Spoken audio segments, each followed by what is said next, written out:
आज की बात। स्वागत। आप जानते हैं कि इस समय हम लोग बर्मा में बुद्ध धम्म कैसे पहुंचा और वहाँ बौद्ध संस्कृति का जो प्रादुर्भाव है वो कैसे हुआ और वो संस्कृति वहाँ कैसे विकसित हुई, इसका ऐतिहासिक परिप्रेक्ष्य में इन सब चीज़ों पर कैसे प्रकाश आता है, इन चीज़ों को इस समय हम समझने का प्रयास कर रहे हैं। ये पुस्तक जो हमारे हाथ में है ये वास्तव में संशोधन है भदंत डॉक्टर सावंगी मेधनकर जी का। आइए इसमें हम आगे बढ़ते हैं। ह्वेनसांग जो कि प्रसिद्ध चीनी यात्री हैं, इन्होंने अपने यात्रा वर्णन में और इत्सिंग में भी अपनी यात्रा वर्णन में, जो कि इत्सिंग का समय रहा ईस्वी सन 671 से 695 के आसपास, और ह्वेनसांग का जो समय रहा जो 629 से 645 के आसपास, ये इस जगह पर थे। वे लिखते हैं कि इनके समय बर्मा में स्थविरवाद का आधिक्य था। इनके यात्रा वर्णन में इसका उल्लेख मिलता है कि यहाँ स्थविरवादी परंपरा बर्मा में थी। इससे लगभग 200 साल पहले धान्यकट, श्री पर्वत, कांचीपुर, कावेरीपट्टन, उरगपुर अर्थात सारा आंध्र पल्लवी देश ये हीनयान के यानी कि थेरवाद के प्रभाव में था। आंध्र पल्लव की लिपि का ह्याव्रजा में पाया जाना यही बताता है कि स्वर्ण भूमि और दक्षिण भारत के बुद्ध धम्म में बहुत समानता थी और दोनों पाली त्रिपिटक के मानने वाले थे। दक्षिण भारत का बुद्ध धम्म, जहाँ दक्षिण भारत में बुद्धिज़्म की प्रैक्टिस होती थी, जैसे कि वो धान्यकट हो या श्री पर्वत हो या फिर कांचीपुर हो या कावेरीपट्टन हो, इन सब एरिया से यदि हम बर्मा की तुलना करते हैं तो उस समय दोनों की संस्कृति, दोनों की मान्यताएं, दोनों की धारणाएं लगभग एक सी थी। और यहाँ पाली त्रिपिटक का आचरण था और पाली त्रिपिटक का बड़ा सम्मान था। यहाँ दक्षिण बर्मा तैलंग जाति का देश था और प्यू की तरह वे भी सोन, उत्तर एवं महिंद के थेरवादी बुद्ध धम्म के मानने वाले थे। प्यू की तरह ये भी वे लोग थे जो सोन और उत्तर और महामहिंद जिसे हम महेंद्र के नाम से जानते हैं, तो इन सब का जो थेरवादी परंपरा थी इसी परंपरा के ये मानने वाले थे। और इनकी भूमि 5वीं 6वीं सदियों में बुद्ध धम्म का गढ़ मानी जाती थी। थातोन यानी कि सुधर्मावती और पेगु यानी कि हंसावती उनके ऐतिहासिक नगर बुद्ध धम्म के गढ़ थे, जहां विद्या तथा कला कौशल्य का बड़ा प्रचार था। ये कितनी समृद्धता थी उस वक्त में, ये लगभग 5वीं 6वीं सदी की बात है।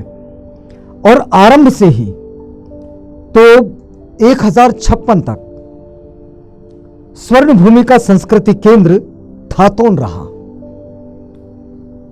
पेगु यानी कि हंसावती और स्वर्ण भूमि के अन्य भागों में बुद्ध के अतिरिक्त ब्राह्मणी धर्मों का भी कहीं कहीं प्रभाव मिलता रहा है। महमूद गजनवी के बनारस पर आक्रमण करने के बाद, उसके आधी शताब्दी बाद, पेगु में तिस नाम के राजा का 1043 से 57 तक शासन था और कहा जाता है कि वह बौद्ध द्वेषी था, वो बौद्धों का द्वेष करता था। वाणिक कन्या भद्रवती इसके रूप पर आसक्त होकर उसने उसे रानी बनाया और उसी के बाद उसने बुद्ध धम्म का स्वीकार किया। ये बाद की बात, जब उसने भद्रवती से जब विवाह रचा उसके बाद उसने बुद्ध धम्म को अपनाया। अब इसमें कोई संदेह नहीं कि तैलंग जाति सहस्त्राब्दियों से सुसंस्कृत और धर्मपरायण जाति रही, लेकिन तैलंग व ब्रह्म इनकी प्रतिद्वंदिता तथा राजनीतिक संघर्षों ने तत्कालीन ऐतिहासिक सामग्री को सुरक्षित नहीं रहने दिया। उस वक्त के इतिहास को इनके आपसी संघर्ष ने बड़ा कमजोर कर दिया, वो अब मिलते भी नहीं हैं। और ब्रह्म लोगों को बुद्ध के शुद्ध रूप में दीक्षित करने में तथा विद्या कला समन्वित बनाने में तैलंग का भारी हाथ रहा। मतलब तैलंग ये बड़े पुरातन लोग रहे हैं। ये जो जाति रही है ये बड़ी पुरातन जाति रही है, समुदाय बड़ा पुरातन रहा है जो बुद्ध धम्म के साथ बना रहा। 11वीं शताब्दी के मध्य भाग में उत्तरी बर्मा यानी कि ब्रह्म देश में धर्म की अवनति होने लगी और यहां का उत्थानकर्ता तेलंग वंश का एक तरुण भिक्षु हुआ जो इतिहास में शिन अरहन के नाम से प्रख्यात है। शिन अरहन ये उनका नाम है। और पगान यानी कि अरिमर्दनपुर के राजा अनिरुद्ध, जिसे इतिहास में अनवृत भी कहा जाता है, तो अनिरुद्ध को बुद्ध के शुद्ध धर्म का उपदेश दिया और राजा ने वज्रयान महायान को छोड़कर स्थविरवाद को स्वीकार कर लिया और फिर स्थविरवाद यहां फिर से फैलने लगा। उस समय पगान के महायान के कई निकाय अपने विकृत रूप में विद्यमान थे।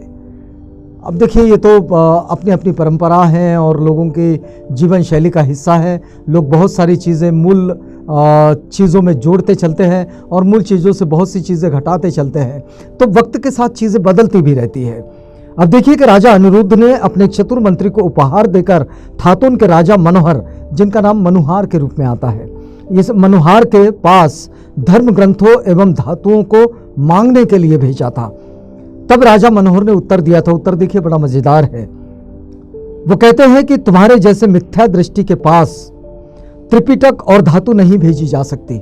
मतलब तथागत बुद्ध के प्रति और उनके धातुओं के प्रति कितना सम्मान उस वक्त में इस राजा के पास था। तो मनोहर ने ये जो उत्तर दिया कि तुम्हारे जैसे मिथ्या दृष्टियों के पास, जो मिथ्या दृष्टि का प्रैक्टिसिंग करते हैं, उन लोगों के पास त्रिपिटक और धातु नहीं भेजी जा सकती।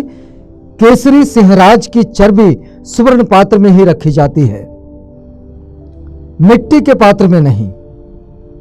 केसर सिंहराजस्य वसा सुवर्ण पाती ये मना मत्स्य भाजने।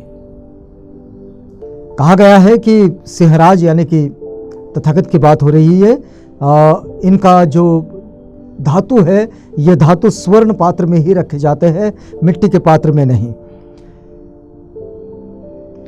और ये इस तरह से जब राजा मनोहर से ये उत्तर उन्होंने सुना, तो ये उत्तर सुनकर अनिरुद्ध की जो स्थिति हुई उस स्थिति से आपको अवगत कराएंगे अगली कड़ी में।